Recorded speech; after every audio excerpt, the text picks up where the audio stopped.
नमस्कार दोस्तों, कैसे हैं आप सब। आई होप कि सब बढ़िया। तो मैं ये आशा करता हूँ कि आप लोगों की पढ़ाई पीसीबी ट्यूटोरियल्स पर बहुत अच्छे तरीके से चल रही होगी। तो दोस्तों आइए आगे बढ़ते हैं। तो जैसा कि आप जानते हैं कि हम लोग अपने बायोलॉजी सेक्शन को स्टार्ट कर चुके थे और हम लोग जो भी हमारा एनसीईआरटी का पहला यूनिट है डाइवर्सिटी इन लिविंग वर्ल्ड का पहला चैप्टर जो द लिविंग वर्ल्ड है उसके बारे में हम लोग एक लेक्चर ऑलरेडी डिटेल में देख चुके हैं, जिसमें हम लोग ग्रोथ और रिप्रोडक्शन के बारे में हमने डिटेल में जाना और फिर बाद में ये भी जाना कि अगर सिर्फ ग्रोथ के आधार पर कहा जाए तो आप लिविंग या नॉन लिविंग डिफाइन नहीं कर सकते, क्योंकि अगर सिर्फ ग्रोथ कहा जाए तो वो लिविंग में भी हो रहा था और नॉन लिविंग में भी हो रहा था। हालांकि साथ ही मैंने आपको बताया था कि अगर आप एक्सटर्नल ग्रोथ की बात करेंगे तो वो नॉन लिविंग में होगा और इंटरनल ग्रोथ की बात करेंगे तो वो लिविंग में होगा। इसीलिए अगर आपको कहा जाए कि क्या ग्रोथ एक स्पेसिफिक फीचर है लिविंग ऑर्गेनिज्म होने का, तो हम कहेंगे नहीं, बिल्कुल नहीं। लेकिन अगर कहा जाए कि इंटरनल ग्रोथ वो एक स्पेसिफिक फीचर है कि नहीं, तो जी हाँ, बिल्कुल है। ठीक है। और जितने भी नॉन लिविंग ऑर्गेनिज्म होंगे वो अगर आपको ग्रोथ शो भी करते हैं तो उनके सारे ग्रोथ कैसे होंगे, एक्सटर्नल ग्रोथ होंगे। ये कुछ ग्रोथ संबंधी इंपॉर्टेंट पॉइंट्स थे। और उसके बाद हमने रिप्रोडक्शन की बात की थी और रिप्रोडक्शन में भी हमने फाइनली कंक्लूजन के रूप में यही पाया था कि जरूरी नहीं कि सारे के सारे लिविंग ऑर्गेनिज्म जो हैं वो रिप्रोडक्शन को शो कर पाए। ठीक है। क्योंकि हमने देखा था कि बहुत सारे ऐसे लिविंग ऑर्गेनिजम्स आ जा रहे थे जो रिप्रोडक्शन नहीं करते हैं। इसीलिए अगर आपको अकेले ग्रोथ और रिप्रोडक्शन की बात कही जाए कि क्या अकेले रिप्रोडक्शन को हम specific feature, defining feature of the living organism कह पाएंगे, तो यहाँ भी जवाब आएगा नहीं। तो ये दो पॉइंट थे ग्रोथ और रिप्रोडक्शन से, ध्यान में रखिएगा। हमने आपको पिछले वीडियो लेक्चर में और भी बहुत सारी कैरेक्टरिस्टिक्स बताई थी, जैसे कि मेटाबॉलिज्म था, सेल्फ कॉन्सियसनेस था, सेलुलर ऑर्गेनाइजेशन था और भी बहुत सारी चीज़ें, रेस्पिरेशंस वगैरह जैसी चीज़ें थी, लाइफ साइकिल्स हो सकती है ना, न्यूट्रिशंस वगैरह। तो ये इसी तरह की बहुत सारी और भी कैरेक्टरिस्टिक थी। तो ये हमेशा याद रखिएगा कि ग्रोथ और रिप्रोडक्शन सिर्फ अगर as in general growth, okay, और रिप्रोडक्शन, अगर इन दोनों के आधार पर हमको पूछेगा डिफाइनिंग फीचर है कि नहीं लिविंग ऑर्गेनिज्म का, तो आंसर होगा नहीं। और उसके बाद के जितने भी आपको यहाँ पे कैरेक्टरिस्टिक मिल रहे हैं वो सब के सब लिविंग ऑर्गेनिज्म के डिफाइनिंग फीचर हो जाएंगे। अब जैसे उन्हीं में आपको नेक्स्ट, जैसे मेटाबॉलिज्म की हम लोग अभी अब डिस्कशन शुरू करेंगे। तो अगर कोई मान लीजिए आपसे पूछता है कि अगर किसी ऑर्गेनिज्म में मेटाबॉलिज्म शो हो रहा है तो फिर वो लिविंग है कि नहीं, तो बोलेंगे बिल्कुल बिना किसी एक्सेप्शन के जरूर से जरूर वो लिविंग है। ओके, तो ठीक है, आइए शुरू करते हैं लिविंग ऑर्गेनिज्म के लेक्चर नंबर 2 को। तो देखिए, हमने ग्रोथ और रिप्रोडक्शन पर बात की थी, तो फाइनली कंक्लूजन के आधार पर अब एक लाइन और यहाँ पे समझेंगे। तो देखिए क्या लिखा हुआ है, growth and reproduction, okay, are mutually exclusive events. ये एनसीईआरटी का लाइन है, तो थोड़ा सा इसको ध्यान में रखिएगा।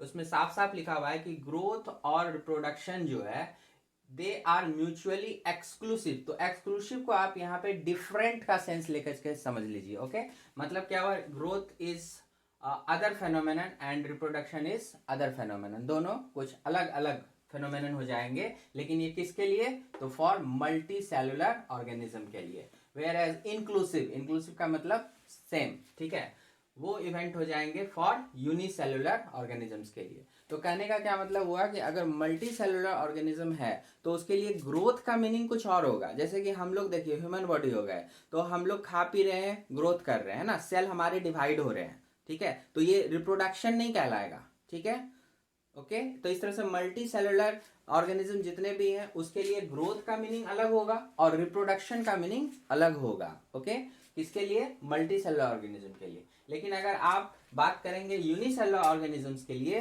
तो वहां पर ग्रोथ और प्रोडक्शन को सेम मीनिंग लगाया जाएगा। जैसे हमने पिछले वीडियो में एक अमीबा के बारे में बताया था, एक अमीबा था और वो पेरेंट अमीबा क्या हुआ, दो डॉटर अमीबा में कन्वर्ट हो गया।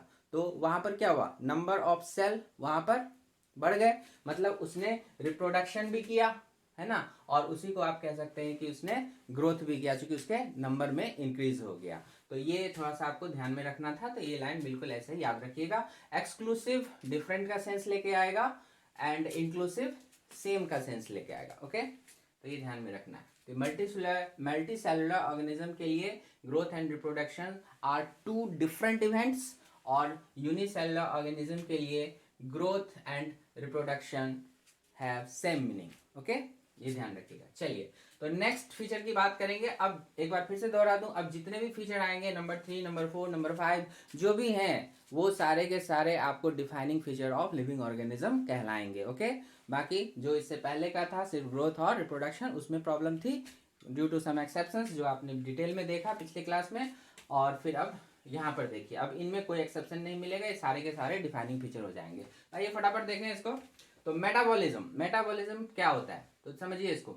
It is the sum total of all the chemical reactions occurring with in the living organisms. Living organisms को अगर ध्यान से देखा जाए तो लिविंग ऑर्गेनिज्म को लिविंग रखने के लिए, ठीक है, लिविंग ऑर्गेनिज्म को जिंदा रखने के लिए लिविंग ऑर्गेनिज्म के अंदर में बहुत सारे केमिकल रिएक्शंस कंटिन्यू चलते रहते हैं। ठीक है, लिविंग ऑर्गेनिज्म सही ढंग से काम करे, इसके लिए मतलब वो अलाइव रहे, तो इसके लिए क्या होता है, उसके अंदर बहुत सारे केमिकल रिएक्शंस ये चलते रहते हैं। तो ये सारे के सारे जितने भी केमिकल रिएक्शंस हैं within the living organism, उसी को आप क्या कहेंगे, metabolism. Okay, that is known as metabolism. Okay, substances like oxygen, water, food etc। Metabolism में होता क्या है, तो मेटाबॉलिज्म में इन जनरल बात की जा रही है। तो इन जनरल आप बात करते हो तो क्या मिलता है हमें कि ऑक्सीजन हो गया, वाटर हो गया, फूड हो गया, ये सब हम लोग इनटेक करते हैं। ओके, तो these are taken in by the living organisms. जो भी लिविंग ऑर्गेनिजम्स हैं उनको ऑक्सीजन की जरूरत हो रही है, वाटर की जरूरत हो रही है, फूड की जरूरत हो रही है, तो वो उसको इंटेक कर रहे हैं। और फिर क्या करते हैं वो इंटेक करके, दीज सब्सटेंसेस अंडरगो मेटाबॉलिज्म। ये सब्सटेंस फिर मेटाबॉलिज्म शो करेंगे, मतलब बहुत सारे फिर केमिकल रिएक्शन में पार्टिसिपेट करना शुरू कर देंगे। किस लिए, to produce substances that are given out like. तो किस लिए, तो एनर्जी को प्रोड्यूस करेंगे ऑफ कोर्स, और बहुत सारे कुछ वेस्टेज मटेरियल्स को भी प्रोड्यूस करेंगे। और वेस्टेज मटेरियल जो होगा उसको तो शरीर में हमें चाहिए नहीं, उसे बाहर भी करना है हमें। तो ये सारी बातें यहाँ मेटाबॉलिज्म के अंदर में आएगी। तो the substances undergo metabolism to produce substances that are given out like carbon dioxide, urine, faeces, heat energy etc। और ये सब जो है कार्बन डाइऑक्साइड, यूरिन, फेसेस, ये सब को आप क्या समझ सकते हो, वेस्ट मटेरियल के रूप में समझ सकते हो। ठीक है, तो जो भी आपने ऑक्सीजन, वाटर, फूड ये सब को इंटेक किया था, तो ये सब सब्सटेंस मेटाबॉलिज्म के फलस्वरूप आपको बहुत सारे सब्सटेंस का निर्माण करेंगे, जैसे ग्लूकोज बनाएंगे, है ना, और बहुत सारी एनर्जी को प्रोड्यूस करेंगे, और उसके साथ साथ कुछ वेस्ट मटेरियल भी आपको बनेगा। ओके, तो चलिए मेटाबॉलिज्म को एज सच देखा जाए तो ये दो पार्ट में हम लोग बांटते हैं। एक कहलाता है एनाबॉलिज्म और दूसरा कहलाता है कैटाबॉलिज्म। ठीक है, एक कहलाता है एनाबॉलिज्म, एक कहलाता है कैटाबॉलिज्म। एनाबॉलिज्म को जो है आप एक कंस्ट्रक्टिव प्रोसेस के रूप में समझ सकते हो, मतलब इसमें जो है कुछ फॉर्मेशन होने वाला है। ठीक है, कुछ फॉर्मेशन होने वाला है। क्या फॉर्मेशन होने वाला है, तो आप देख सकते हो ग्लूकोज का फॉर्मेशन होने वाला है, जो सेल को लिविंग रखने के लिए बहुत ज्यादा जरूरी है। ठीक है, तो कंस्ट्रक्टिव प्रोसेस के रूप में इसको हम समझ सकते हैं, और इस प्रोसेस के लिए एनर्जी की रिक्वायरमेंट होती है। ओके, एनाबॉलिज्म के लिए क्या होती है, एनर्जी की रिक्वायरमेंट होती है। सो एनाबॉलिज्म रिक्वायर्स एनर्जी, और जो भी एनर्जी की रिक्वायरमेंट अगर होती है तो आप उसको नाम देते हैं इंडोथर्मिक इन नेचर। केमिस्ट्री में आपने बहुत सारे रिएक्शंस को पढ़ रखा है, जिसमें अगर एनर्जी एब्जॉर्ब हो जाती है तो आप इंडोथर्मिक बोलते हैं, और अगर बाहर निकलती है तो आप एक्सोथर्मिक बोलते हैं। तो आएंगे जब केमिस्ट्री वाले पार्ट में आएंगे तो वहां भी डिटेल में इन सब के बारे में बात होगी। चलिए, तो यहाँ पर आप फिलहाल देखिए, जैसे एक एनाबॉलिक रिएक्शन को बताया जाए तो जैसे हमने एग्जांपल लिया है यहाँ पे फोटोसिंथेसिस। ठीक है, बहुत ही कॉमन एग्जांपल है फोटोसिंथेसिस। क्या होता है इसमें, तो सब जानते हैं CO2 और H2O।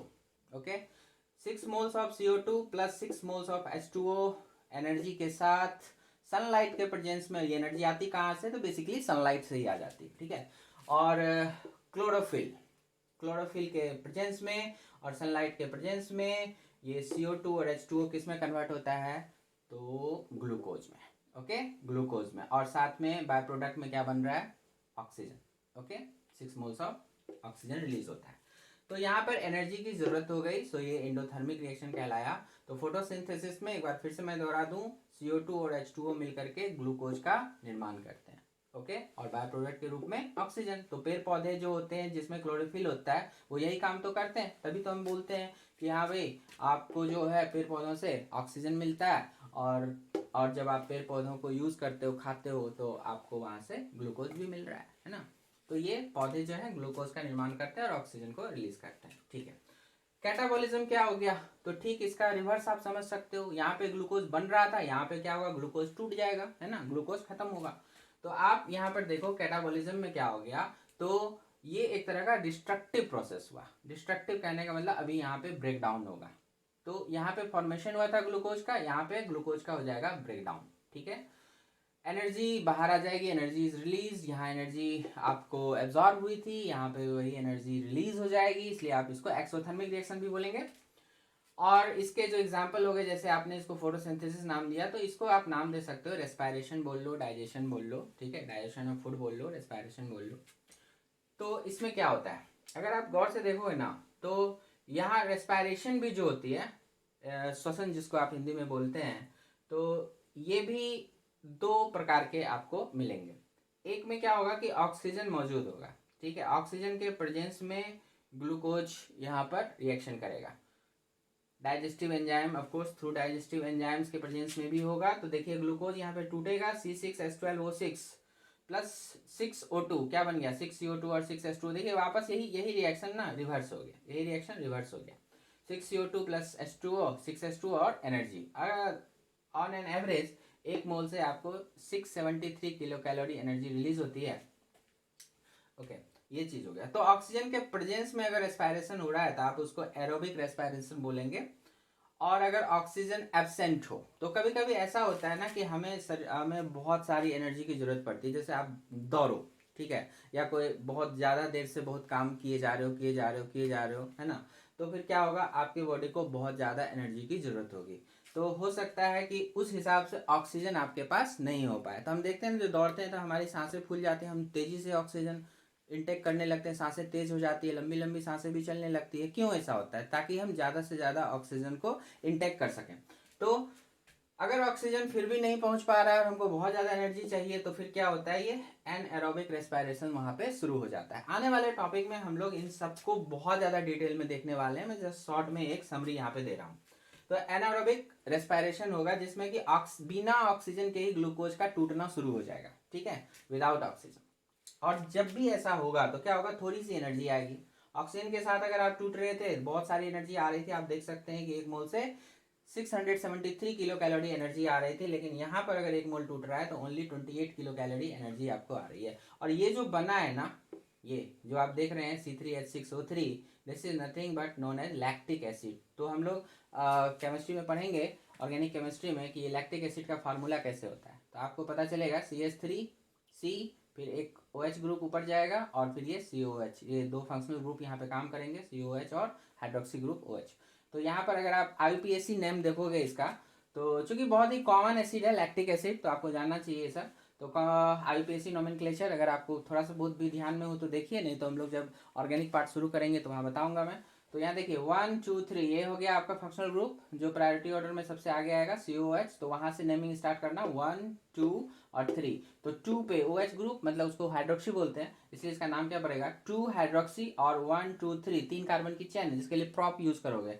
तो 2 हाइड्रोक्सी प्रोपेनोइक, क्योंकि ये फिर यहाँ पे एसिड है तो इसके लिए ओइक लगाते हैं यहाँ पे। तो propanoic acid, 2 hydroxy propanoic acid हो गया। ठीक है, और यही क्या कहलाता है, लैक्टिक एसिड। और जब ये शरीर में बन जाता है तो फिर ये आपको थकान महसूस करवाता है। तो जगह जगह आपका लैक्टिक एसिड अगर मात्रा बढ़ रही है आपके शरीर में तो आपको थकावट फील होगी, जगह जगह पेन करना शुरू कर जाएगा। ठीक है, तो ये सब चीज है। चलिए आगे बढ़ते हैं। Several metabolic reactions can be demonstrated outside the body also. ये जो भी आपके रिएक्शंस आप देख रहे हो यहाँ पे, तो लिविंग ऑर्गेनिज्म के अंदर तो होता ही होता है, लेकिन आप चाहे तो लैब कंडीशन में आप बाहर भी इसको करवा सकते हो। बाहर में करवाओगे तो वो लिविंग नहीं कहलाएगा। ठीक है, तो ये ध्यान में रखिएगा कि ये रिएक्शंस जो भी होते हैं वो आप लैब में भी, शरीर के बाहर भी करवा सकते हो, उसमें कोई प्रॉब्लम नहीं है। तो metabolic reactions can be demonstrated outside the body also. ठीक है। और आउटसाइड द बॉडी अगर आप कहते हैं तो उसको क्या बोलते हैं, vitro condition, in vitro condition. और जब अंदर होता है तो बोलते हैं इन विवो कंडीशन, ठीक है। तो इन विवो, इन विट्रो, तो यहाँ पे हो गया इन विट्रो कंडीशन में आप मेटाबॉलिक रिएक्शन करा सकते हैं। पूछता है कभी कभी कि करा सकते हैं कि नहीं करा सकते, तो बिल्कुल करा सकते हैं। और ये ध्यान में रखिए कि कोई भी नॉन लिविंग बॉडी होगा वो कभी भी मेटाबॉलिज्म शो नहीं करेगा। कोई भी non living body metabolism show नहीं करेगा, ठीक है। तो मेटाबॉलिज्म जो है ना वो बिना किसी एक्सेप्शन के आपका, ठीक है, defining feature of living organism हो जाएगा। क्योंकि अगर आपको कहा जाए कि बताइए भाई किसी ऑर्गेनिज्म में मेटाबॉलिज्म शो हो रहा है तो उसको लिविंग कहना है कि नहीं कहना है, बिल्कुल कहना है, क्योंकि कोई भी नॉन लिविंग ऐसा नहीं है जिसमें मेटाबॉलिज्म शो होता हो, ठीक है। तो जैसे मैंने फिर से रिपीट कर दूं यहाँ पे कि ग्रोथ और रिप्रोडक्शन को छोड़ करके जितनी भी कैरेक्टरिस्टिक्स आएंगी वो सबके सब आपको defining feature of living organisms होंगे, क्योंकि उनमें कहीं कोई एक्सेप्शंस नहीं मिलेंगे। ग्रोथ और रिप्रोडक्शन में कुछ कुछ एक्सेप्शंस थे, क्या क्या थे हमने लेक्चर नंबर 1 वाले वीडियो में देखा ही है, ठीक है। तो इसमें आइए अब आगे हम लोग बात करते हैं। तो नेक्स्ट देखते हैं हम लोग मेटाबॉलिज्म के बाद।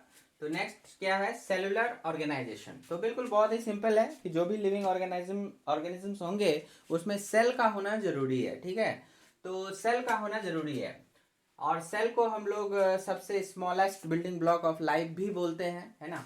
और बाकी सेल में जो चीजें होनी, अब सेल है तो ऑब्वियस सी बात है कि उसके अंदर प्रोटोप्लाज्म्स जो भी मटेरियल्स होंगे उसके अंदर वो सब होंगे ही, न्यूक्लियस होंगे, जेनेटिक मटेरियल्स होंगे, माइटोकॉन्ड्रिया, राइबोसोम्स, गोल्जी बॉडीज, जितने भी होते हैं आपके वो सारे चीज सेल के अंदर होंगे। तो सेल की तो डिटेल में पढ़ाई आपको आने वाले टॉपिक में होगी। साथ ही आप ये भी समझिए कि ऑर्गेनाइजेशन का क्या मतलब हुआ। तो ये सेल आपस में क्या कर सकते हैं, जैसे ये अकेले यूनिसेलुलर भी हो सकते हैं, फिर यूनिसेलुलर बहुत सारा मिल करके मल्टी सेलुलर भी हो सकते हैं। मल्टी सेलुलर अगर बहुत सारे मिल करके वो टिश्यू फॉर्मेशन कर सकते हैं, और टिश्यू जो है वो लोग मिल के आपको ऑर्गन का फॉर्म कर सकते हैं, ऑर्गन का फॉर्मेशन कर सकते हैं। ऑर्गन के फॉर्मेशन से फिर आपको ऑर्गन सिस्टम बन जाता है ना। तो कॉम्प्लेक्सिटी इस तरह से आप बढ़ती चली जाती है। तो ये हो गया एक तरह का सेलुलर ऑर्गेनाइजेशन। तो लिविंग ऑर्गेनिज्म में सेल मौजूद होगा या फिर इस तरह के सिस्टम्स ये सब मौजूद होंगे, ओके। तो बहुत ही सिंपल सा है, तो इसका भी कोई एक्सेप्शन नहीं है, सो ये भी एक डिफाइनिंग फीचर होगा। उसी तरह से फिर क्या है, कॉन्सियसनेस, ओके, कॉन्सियसनेस। और इसी से मिलता जुलता टर्म आपको आ जाते हैं ये सब, सेंसिटिविटी, रिस्पॉन्स टू स्टिमुलाई, ये सारी चीजें आपको लिविंग ऑर्गेनिज्म में मिलेगी।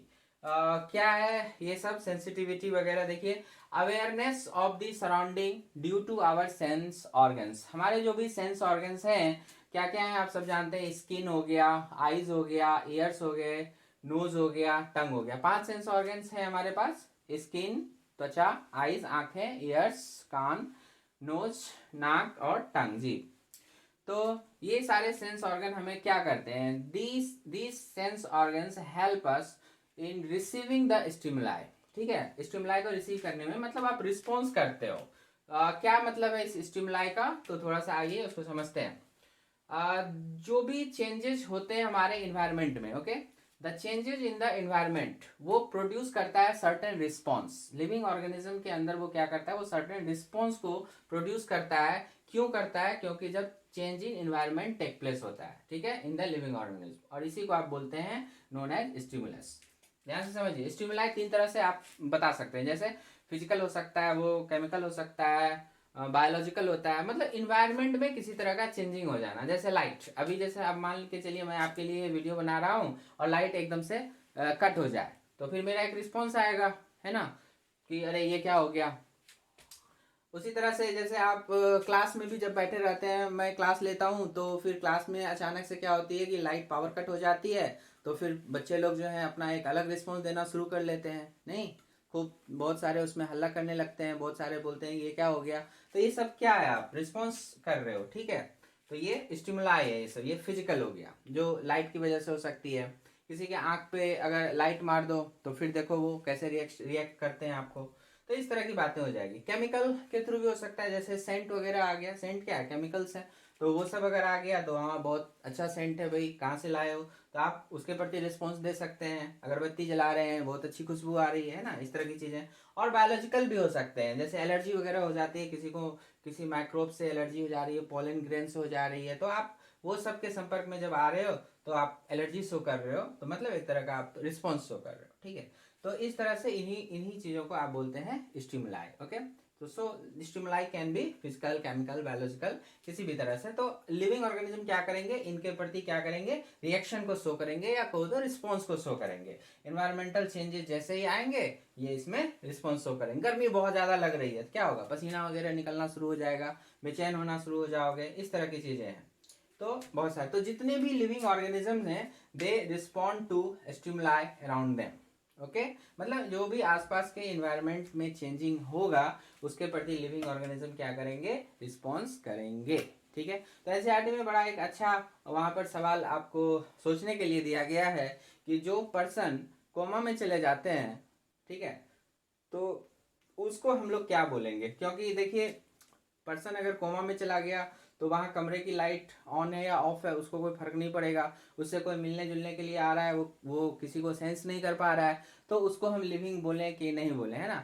तो यहाँ पर क्या जवाब आएगा उसका कि देखिए वो भले ही फिजिकल रिस्पॉन्स कम करे, लेकिन अगर उसको केमिकल रिस्पॉन्स दिया जाता है, जैसे आप उसको इंजेक्शन दे रहे हो, इंजेक्शन के थ्रू कोई दवा दे रहे हो, तो उसका बॉडी उस दवा पर तो वर्क कर रहा है ना, उस दवा के साथ तो वो कुछ ना कुछ रिएक्शन शो करेगा, तो फिर वो क्या है, तो वो भी लिविंग है ना, वो रिस्पॉन्स किया उस दवा को, है ना, ये चीज़ें हैं। बॉडी ने जो भी आपने केमिकल रिलीज किया थ्रू इंजेक्शन, उसने उसको बॉडी एक्वायर करता है, वो दवा उसमें काम करती है, उसको तो रिस्पॉन्स कर रहा है वो, इसीलिए वो भी लिविंग कहलाएगा। ओके, ये ध्यान में रखिएगा। तो ये सारी चीज़ें हो गई यहाँ पे। तो इसमें और भी कुछ बातें हैं, आगे देखते हैं। तो हम बात कर रहे थे रिस्पॉन्स टू स्टिमुलाई की। तो जो प्लांट्स होते हैं ये भी रिस्पॉन्स करते हैं स्टिमुलाई का, तो इसीलिए लिखा हुआ है plants to respond to external factors, ठीक है, like light, water, temperature, other organisms and pollutants. तो इन सब के प्रेजेंस से प्लांट भी जो है ये भी रिस्पॉन्ड करते हैं, ये भी अपना वहाँ पर रिएक्शन शो करते हैं।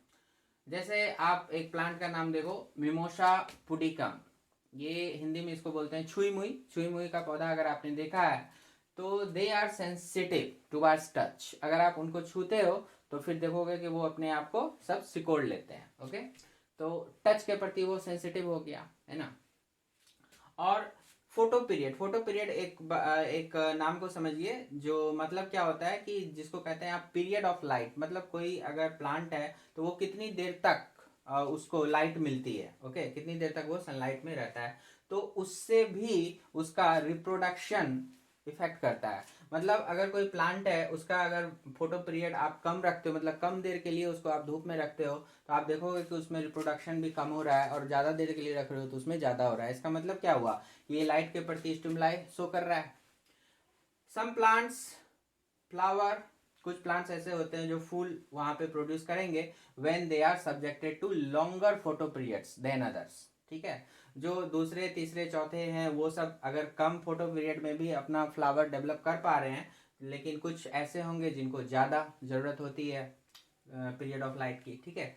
तो इस तरह से हम देखते हैं कि लाइट के प्रति ये जो प्लांट्स हैं ये सब भी अपने आप को रिस्पॉन्ड करते हैं। ओके, तो उनकी रिप्रोडक्टिविटी जो है, रिप्रोडक्शन जो है वो भी प्रभावित होता है। और फ्लावर और सूर्यमुखी का पौधा भी आपने देखा होगा कि वो भी देखिए कि जिधर सन होता है तो उसकी तरफ घुमा हुआ रहता है ताकि वो मैक्सिमम लाइट को एब्जॉर्व कर सके। तो इस तरह की बातें होती है। चलिए, तो ये सब एग्जांपल से स्पष्ट हो गया कि जो आपने देखा कॉन्शसनेस कह लो, सेंसिटिविटी कह लो, और ये सब एडेप्टिबिलिटी जो इसी वजह से आएगी, एडेप्टेबल हो पाएगा। और रिस्पॉन्स टू स्टिमुलाई हो गया, तो ये सारे वर्ड मिलते जुलते आपस में एक ही तरह से कोरिलेटेड हैं। तो they are also the specific feature, या फीचर बोल लीजिए, कैरेक्टरिस्टिक बोल लीजिए, प्रॉपर्टी बोल लीजिए, सब एक ही बात है। किसकी, तो लिविंग ऑर्गेनिजम्स की। तो लिविंग ऑर्गेनिज्म ये सारी चीजें शो करते हैं, ठीक है। यहाँ पे नोट करके एक बात ध्यान रखने की है अबाउट सेल्फ कॉन्शियसनेस। हम लोग एक टर्म यूज करते हैं सेल्फ कॉन्शियसनेस, तो ये तो हो गया जनरल कॉन्शियसनेस के बारे में, लेकिन एक टर्म होता है सेल्फ कॉन्शियसनेस जिसका आपको मीनिंग आएगा अवेयरनेस अबाउट हिमसेल्फ।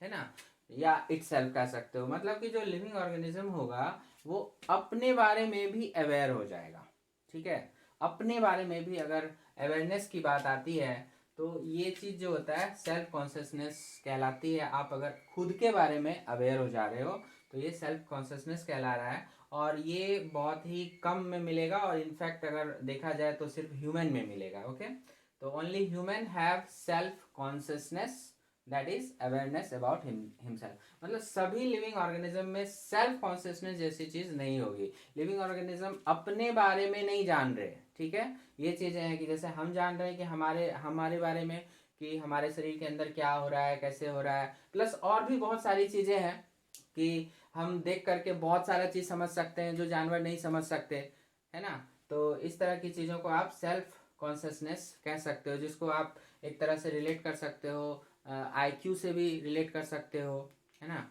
तो इन सारी चीज़ों से तो वो आपको सिर्फ और सिर्फ ह्यूमन में ही मिलेगा। चलो एक छोटे से एग्जांपल से आप इसको समझ लो। मान लो कि आपके घर में कभी आपके पिताजी जो हैं कभी बहुत ही गुस्से वाले मूड में घर आए, और आप दो भाई हो, और एक भाई ने थोड़ा बहुत कुछ बदमाशी किया हुआ था, तो मम्मा ने शिकायत लगा दी उसकी, तो वो भाई जो है उसको डांट पड़ गई।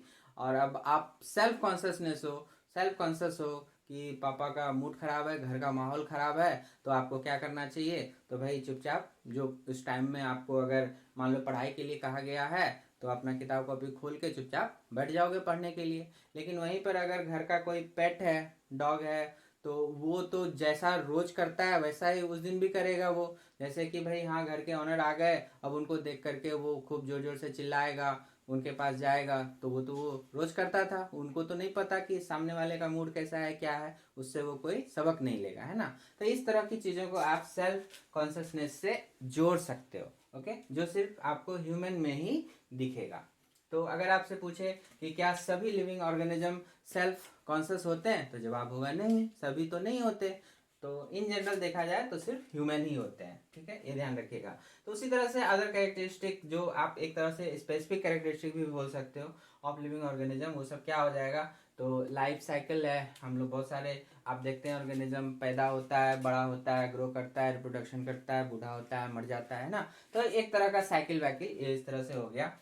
वो आपको शो करेगा कौन, कोई भी नॉन लिविंग ऑर्गेनिज्म तो शो करेगा नहीं, लिविंग करेंगे।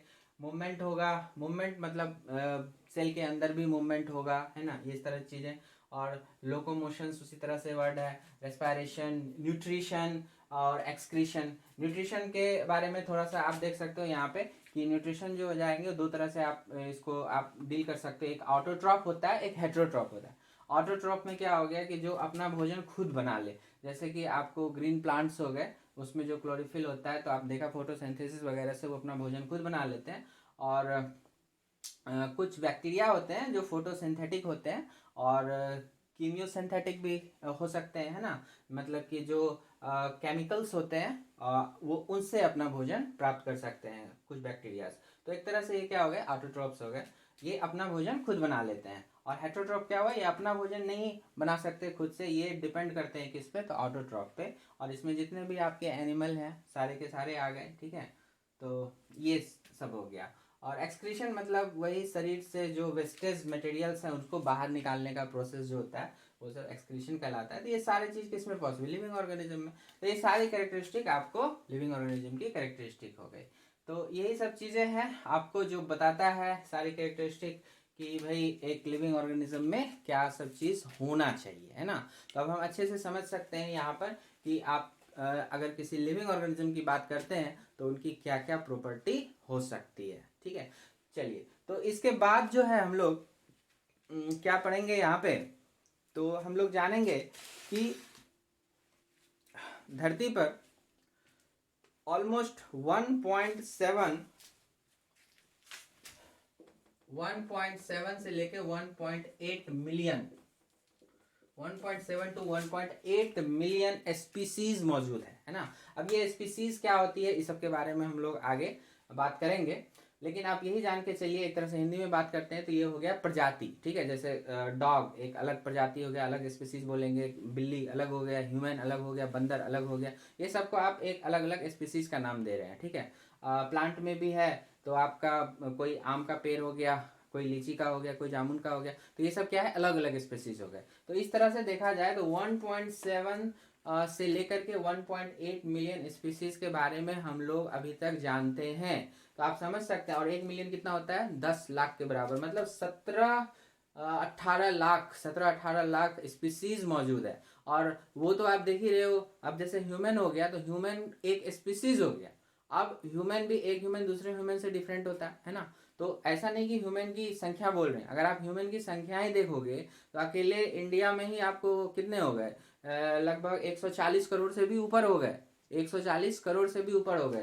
तो देख सकते हैं यहाँ, जबकि मैं बात कर रहा हूँ सिर्फ 17-18 लाख की, तो हम लोग यहाँ बोल रहे हैं 140 करोड़ से ऊपर तो सिर्फ ह्यूमन हो। तो आपको एक स्पीसीज की संख्या की बात नहीं हो रही है, टाइप्स ऑफ स्पीसीज की बात हो रही है, ठीक है। ह्यूमन तो मिला करके सब एक ही स्पीसीज बना।